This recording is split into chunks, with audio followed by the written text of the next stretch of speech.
전에 뛰는 Selamat datang di channel Reka Film. Buat kalian yang baru bergabung, jangan lupa klik tombol subscribe dan aktifkan lonceng notifikasinya agar tidak ketinggalan video-video terbaru dari channel ini.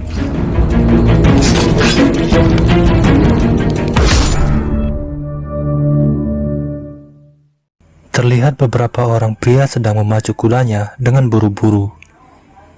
Dia adalah Raja Kuang He yang beberapa hari ini melarikan diri dari kejaran pasukan kerajaan yang memberontak. Sementara menunggu bala bantuan, mereka bersembunyi di sebuah rumah kosong. Tapi tiba-tiba, ribuan anak panah ditembakkan ke tempat persembunyiannya dan menewaskan beberapa pengawal yang setia. Taeyul yang selamat dari hujan panah, kemudian dengan gagah berani menghadapi para pemberontak sendirian. Guna menghindari korban yang tidak perlu, komandan pemberontak yang bernama Min Sung Ho kemudian menantang Taeyul untuk bayuan dengannya. Diketahui Taeyul dan Sung Ho dulunya merupakan pengawal pribadi dari Raja Kuang He. Akan tetapi karena bujuk rayu para pejabat, akhirnya Sung Ho meninggalkan Raja Kuang He dan menjadi musuhan dengan Taeyul. Sialnya dalam pertarungan ini mata Taeyul kelilipan, sehingga memberikan Sung Ho kesempatan untuk menyerangnya. Ketika Sung Ho akan menebas Taeyul, dia dihentikan oleh Raja Kuang He yang memilih untuk menyerah. 18 tahun kemudian Taeyul hidup tenang, jauh dari pemukiman bersama anak gadisnya yang bernama Taeok. Suatu hari ketika sedang berburu, penyakit Taeyul kambuh dan hampir membuatnya pingsan. Karena kondisi matanya sudah sangat parah, mereka disarankan untuk pergi ke Hua Sintang guna mencari obat. Si tabib yakin bahwa mereka akan mendapat obat jika menyebut namanya. Taeok berusaha membujuk ayahnya agar mau pergi ke Hua Sintang. Namun entah mengapa ayahnya menolak pergi ke sana, yang membuat Taeok menjadi bingung. Setelah mengancam akan pergi sendiri, Taeyul akhirnya mengalah dan setuju untuk pergi bersama Taeok. Keesokan harinya mereka pun turun gunung dan pergi menuju Hua Sintang. Saat melewati pasar, Taeok melihat ada keributan dan karena penasaran, dia pun berjalan mendatanginya. Ternyata keributan itu disebabkan oleh para pedagang budak yang sedang menjual istri dari salah seorang warga setempat. Semenjak pergantian kekuasaan, negara Joseon menjadi semakin lemah yang membuatnya tidak bisa bersaing dengan negara tetangga seperti Qing dan Ming. Para pedagang budak ini berasal dari negeri Qing dan dibekingi salah seorang kerabat kerajaan, sehingga para petugas keamanan tidak bisa berbuat apa-apa. Di tempat lain, seorang pejabat Joseon bernama Lee Man-hyuk sedang menjamu utusan dari negeri Qing. Kemudian salah seorang kerabat kerajaan dari negeri Qing datang dan bergabung. Dia adalah Guru Tai, salah seorang pendekar pedang terbaik dari negeri Qing, dan juga ketua kelompok Huang yang adalah para pedagang budak. Di tengah diskusi mereka, suasana menjadi panas. Guru Tai dengan sengaja menghina kerajaan Joseon yang membuat Min Sung Ho menjadi geram. Untuk meredakan suasana, dia kemudian menantang Sung Ho melawan salah seorang anak buahnya.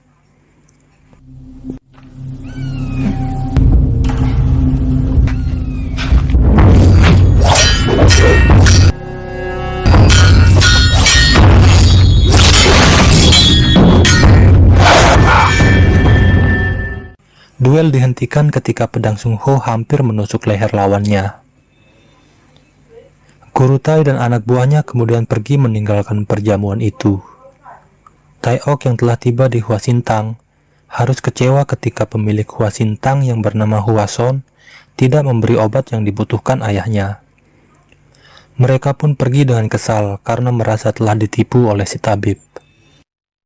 Guru Tai datang ke Hua Sintang untuk menawarkan bisnis perdagangan budak kepada Hwason. Namun Hwason menolaknya secara halus. Merasa omongan Guru Tai semakin lama semakin ngaco, Hwason kemudian pergi meninggalkannya. Malam harinya, Hwason dipanggil pejabat Lee untuk datang ke rumahnya.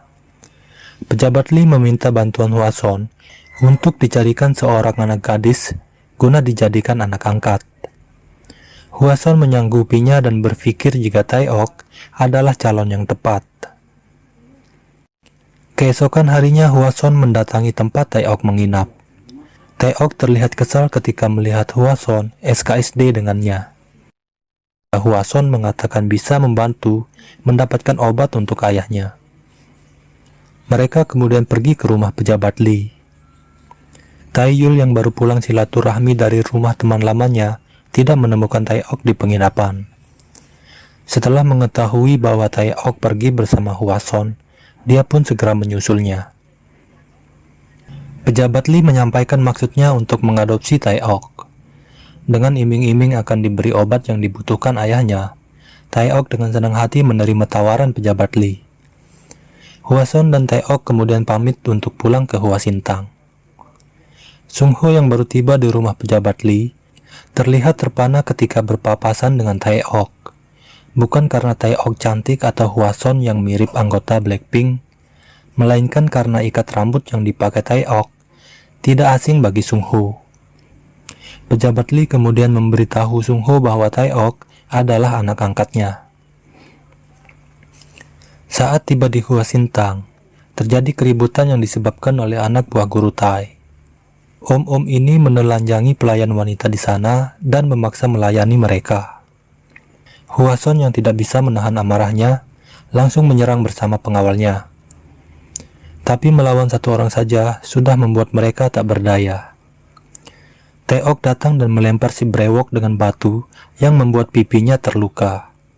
Si brewok yang murka langsung menyerang Tae-ok, tapi tiba-tiba Tae-yul muncul dan mengatakan, namanya juga anak kecil. Dia kemudian meminta maaf kepada brewok atas perbuatan anaknya. Si brewok akan memaafkan Tae-ok jika Tae-yul minta maaf sambil berlutut.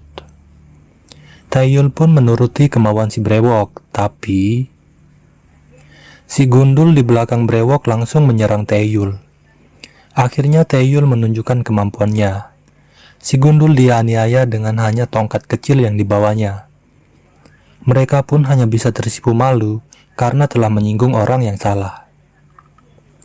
Di kejauhan, Sung-ho yang melihat kemunculan Tae-yul kemungkinan sudah bisa menyimpulkan siapa sebenarnya Tae-ok. Di malam hari, Tae-yul kemudian menceritakan kebenaran tentang Tae-ok yang ternyata bukanlah anaknya. Tae-ok adalah putri dari Raja Kwanghe yang dulu dikudeta oleh para pejabatnya yang haus akan kekuasaan. Dan Tae-yul adalah pengawal yang dipercayakan untuk merawatnya.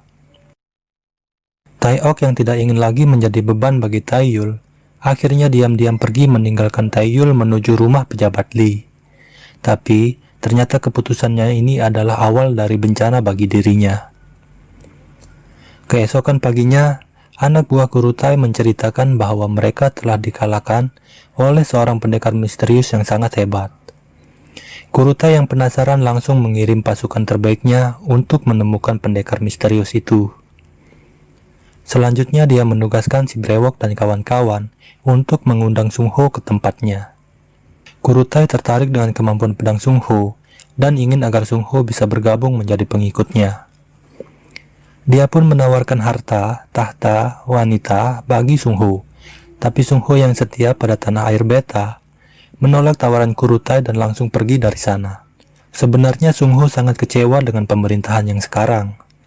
Para pejabat terlalu mementingkan diri sendiri dan tidak memperdulikan rakyatnya. Lebih parah lagi, dana bansos pun mereka korupsi yang notabene-nya diperuntukkan bagi rakyat miskin dan kurang mampu. Sung-ho sangat menyesal telah membantu menggulingkan Raja Kwanghe. Dia pun memutuskan pensiun dari pemerintahan dan menjalani hidup apa adanya. Di tempat lain, Tae-yul yang tidak mendapati Tae-ok di penginapan memutuskan untuk mencarinya. Saat melewati hutan, pasukan yang dikirim guru Tai menyergap dan menyerangnya. Tae-yul yang sedang buru-buru tanpa basa-basi langsung membantai mereka. Utusan dari negeri Qing mendatangi guru Tai dan memperlihatkan surat yang dikirim oleh pejabat Li. Guru Tai menjadi murka setelah mengetahui bahwa pejabat Li ingin dia mati. Malam harinya, Kurutai datang bersama pasukannya dan membantai orang-orang di rumah pejabat Lee. Tae-ok pun diseret dan hampir mati di penggal Kurutai yang menyangka Tae-ok adalah anak pejabat Lee. Di sini akhirnya diketahui maksud pejabat Lee ingin mengadopsi Tae-ok. Ternyata dia ingin menyamarkan anak kandungnya agar selamat dari konflik dengan negara Qing. Beruntung si brewok yang mengenali Tae-ok menghentikan Kurutai dan mengatakan bahwa Tae-ok adalah putri pendekar misterius itu. Sung Ho juga datang dan meminta agar Tae-ok tidak dibunuh. Sebagai kompensasinya, dia akan bergabung dan menjadi pengikut Kurutai. Di Hwasintang, si Gundul mengamuk dan menyiksa Hwason. Dia ingin menemukan dan membalas Taeyul yang telah mempermalukannya. Tidak lama kemudian Taeyul muncul dan langsung menghabisi si Gundul tanpa perlawanan. Taeyul datang untuk mencari Tae-ok yang kemudian langsung diajak Hwason pergi ke rumah pejabat Lee. Sampai di sana, mereka hanya menemukan barisan mayat yang berjejer rapi seperti ikan teri. Tapi Tae-ok tidak ada di sana yang bisa disimpulkan bahwa saat ini Tae-ok masih hidup. Taeyul kemudian menanyakan tempat berkumpulnya para pendekar pedang yang dijawab oleh Hwason, kedai arak. Taeyul pun pergi ke sana dan mengobrak-abrik tempat itu. Di sana dia mendapat informasi bahwa Tae-ok telah dibawa oleh para pedagang budak. Taeyul kemudian melanjutkan pencariannya ke markas para pedagang budak. Tapi, setelah melakukan pembantaian dan melepaskan para budak yang ditahan, dia tetap tidak menemukan Tae-ok. Beruntung ada salah seorang pedagang budak yang selamat dikarenakan ketika teman-temannya dibantai, dia sedang menunaikan hajatnya di semak-semak. Dia pun akhirnya membawa Taeyul ke lokasi Tae-ok dikurung, yang ternyata adalah rumah di mana utusan dari negeri Qing tinggal. Di kediaman utusan dari negeri Qing, pejabat Lee datang membawa pasukan kerajaan dan memberi ultimatum agar Kurutai segera diserahkan. Jika tidak, pasukan pejabat Lee malah dibantai dalam sekejap. Si brewok yang melihat Taeyul tiba-tiba muncul, langsung melemparkan senjatanya. Si brewok dan rekannya masih tidak bisa mengalahkan Taeyul. Pasukan bersenjata tiba dan membantu si brewok. Lagi-lagi kembali Taeyul harus melakukan pembantaian. Para penembak tidak bisa melumpuhkan Taeyul yang pergerakannya gesit dan irit. Taeyul membunuh pasukan itu satu persatu tanpa kesulitan. Tapi, pasukan pembunuh Kurutai yang terlatih membuat Taeyul bertarung habis-habisan. Beberapa kali dia harus rela terkena sabetan dan tusukan yang tidak bisa dihindarinya. Pada akhirnya Taeyul menghabisi semua orang di sana.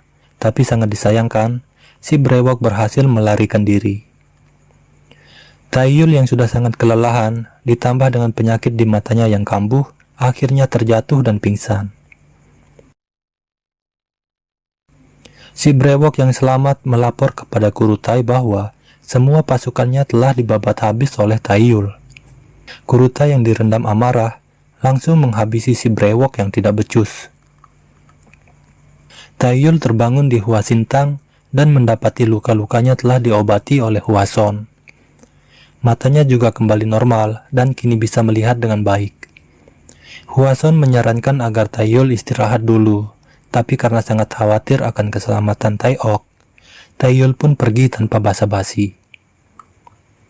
Taeyul lalu pergi mengunjungi teman lamanya yang adalah seorang pandai besi. Di sana dia diberitahu jika kelompok Kurutai ada di dermaga. Dia juga diberikan pedang baru yang mirip dengan pedang lamanya. Tak ingin menghabiskan waktu, Taeyul pun memacu kudanya menuju dermaga. Sampai di dermaga, dia dihadang oleh Sung Ho yang memintanya untuk menyerah, tapi Taeyul pun bertarung kembali melawan Sung Ho setelah sekian tahun lamanya. Namun Taeyul yang dulu bukanlah yang sekarang. Taeyul mengalahkan Sung Ho tanpa membuatnya terluka, tapi Kurutai muncul dan membunuh Sung Ho yang dianggap tidak berguna. Kurutai kemudian menantang Taeyul untuk bayuan dengannya. Jika Taeyul menang, maka Tae-ok akan dibebaskan tanpa syarat. Taeyul pun mengikuti Kurutai ke arena di mana telah hadir utusan dari negeri King, Sung Ho dan pengawalnya, dan Tae-ok yang dijaga ketat oleh harem Kurutai. Melihat Tae-ok yang diperlakukan layaknya hewan peliharaan, membuat Tae-yul tidak fokus melawan Kurutai. Beberapa kali dia terkena sabetan pedangnya, tapi dengan semangat baja dan tekad besinya, Tae-yul berhasil menipu pergerakan Kurutai untuk mendekati Tae-ok dan menebas leher harem Kurutai.